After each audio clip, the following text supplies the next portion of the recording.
Thank you very much. Thank you, and thank you for the introduction.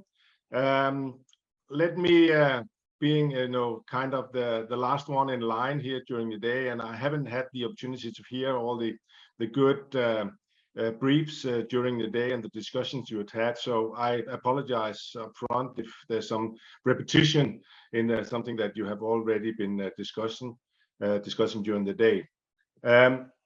I kind of put my briefing in two parts. What can we do in the council, and what can we do in the margin of the council? What other work do we need in order to increase or improve our legitimacy as being a member of the Security Council? I think we have seen during the many years I've worked with the UN, too many of the elected members to be, didn't add any value at all, didn't know the stuff, had like old statements and no real opinion on the issues that were at hand. So the one most important bullet that I have is the first one, is to know the stuff and have an opinion on the subjects that we're having. And it's very difficult. I realize, we should realize as a small country, that we don't have embassies all over the world. We don't have embassies in all of the countries where there's a peacekeeping mission and so on. But we need to prepare. We need to have a solid background understanding of each of the crises that are at hand, and not least the peacekeeping missions that are ongoing. They will probably also be ongoing when we will take the membership of the Security Council in 2 years. So I think we have 11 peacekeeping operations. Let's get to know them. Let's have an inside understanding on how it works, what are the problems, and let's already now start build a network that we can use in order for us to get the necessary information for us to have an opinion on the issues that will be raised in the Security Council. I think that is a huge task for small nations. It takes a lot of preparation, so we should already start now by building these networks. Of course, we cannot build embassies in all the countries, but we can still create networks, and we can also create networks in the UN where all nations are more or less represented, in order for us already to prepare to get a strong understanding of these issues that will be raised during our membership. So that's the first bullet. Being a little bit more practical, or maybe into the process, I believe that we could at least be one of the members working for simplifying the mandates. I think one of our former UN ambassadors, Margrethe Løj, always referred to it as Christmas tree mandates, and there are too many tasks and missions for the operations out there. It is too complex a role. For example, if you take the MINUSMA mandate, suddenly we were to protect cultural heritage. We were at one point also playing a role in protecting elephants, the special species of elephants that is in the southern part of Mali. And then suddenly we were also having a kind of a mission creep while we were doing some protection of civilians in the center of Mali, thereby losing track on the main effort, which was the implementation of the peace agreement, which happened in the northern Mali. So there was always this mission creep, new small task being added to the mandates, and it making the daily work very complex, but also, of course, putting a lot of strain on the actual resources that were on the ground. So Denmark could be a proponent for simplifying the mandates whenever there's a renewal of one of the peacekeeping mandates. Last year, I met with the military advisors from all the big troop contributing nations like India, Bangladesh, and others. And it struck me actually that they were not kind of hurt when there was a renewal on the mandates. they were contributing many thousands of troops to the individual missions, but they were not really heard. Of course, troop contribution nations are not the ones that are dictating what should be in the mandates, but I think it would be wise to hear them because they have some insights and they have a view on how the mandate should look like, also for it to be realistic in terms of the available resources on the ground. So Denmark could also be a proponent for involving the troop contribution nations. I was so fortunate to be head of one of the special political missions that the UN were conducting, the Yemen mission in Hodeidah, where we were trying to set up a ceasefire and made a redeployment of troops from the Hodeidah area in order for the humanitarian support to be accessed into the Hodeidah port for 10 million people.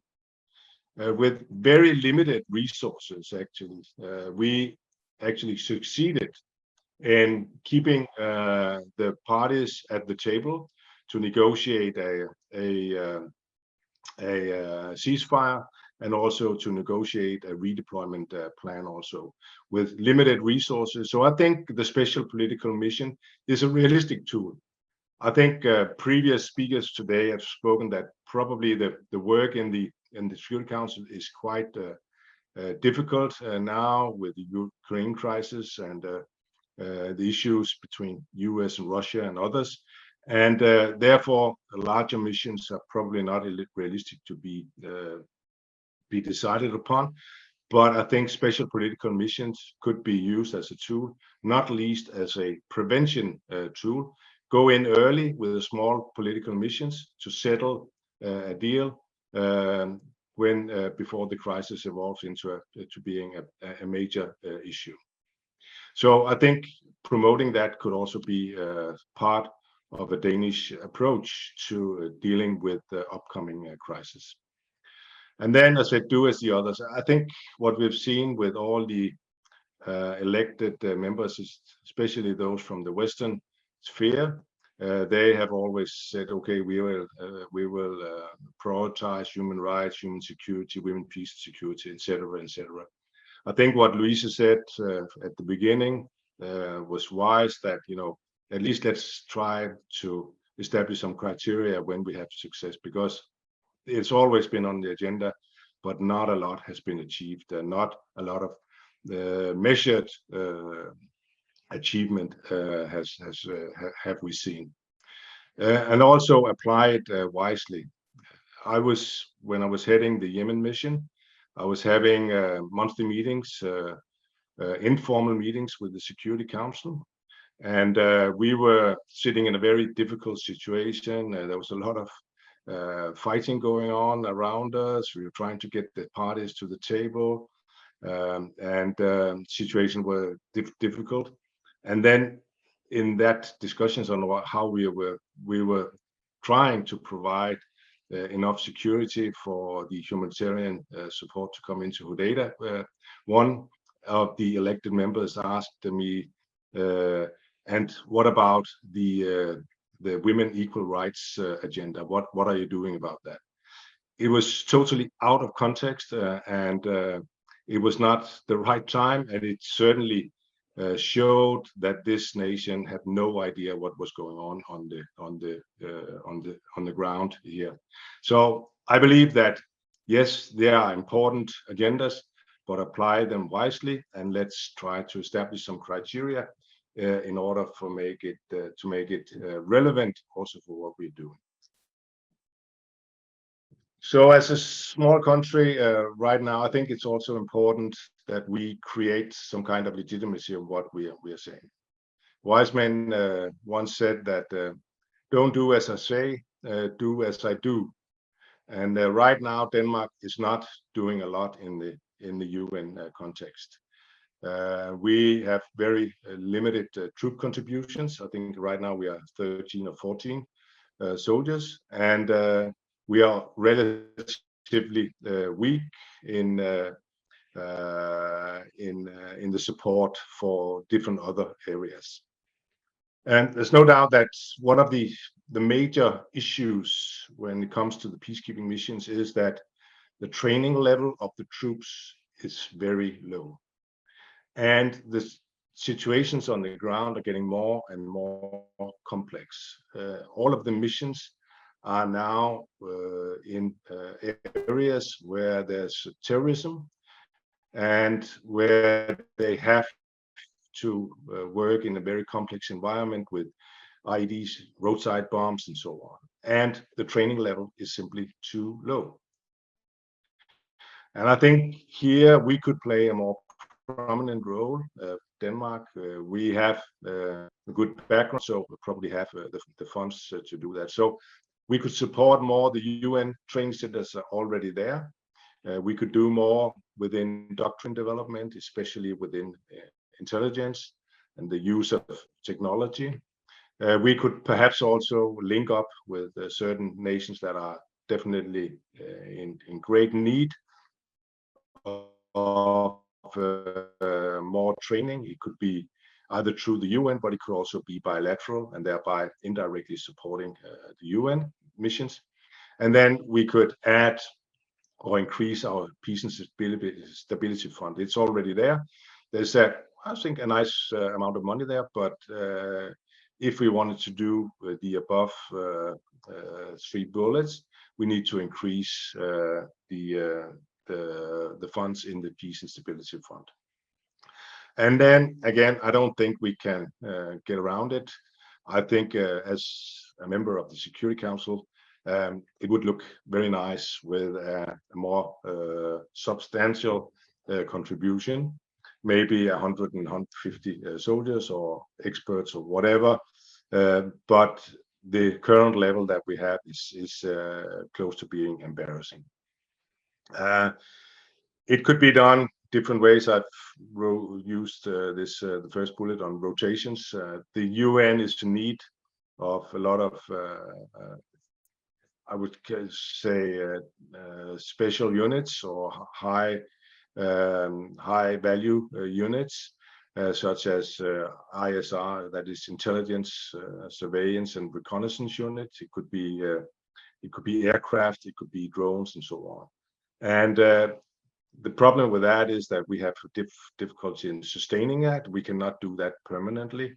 And thereby rotations could be an option, like we have in MINUSMA with the C-130 rotation, where we every 3 years are providing an aircraft for half a year. That could be one way of adding to the needs of the UN. And finally, the very difficult question is the regional support. What we've seen is that many of the regional organizations, such as AU, are very willing also to do more in their own region, but especially in Africa, there's of course the limited funds available to support such operations. As you might know, many of you, UN has a system called a contingent owned equipment system, which means that UN pays a certain amount to lease equipment and to lease soldiers as well. So for the provision of 1 soldier a month is at around $1,300, while an APC, an armored personnel carrier, for example, could be $5,000 a month. So there is a reimbursement for the nations that are providing the troops.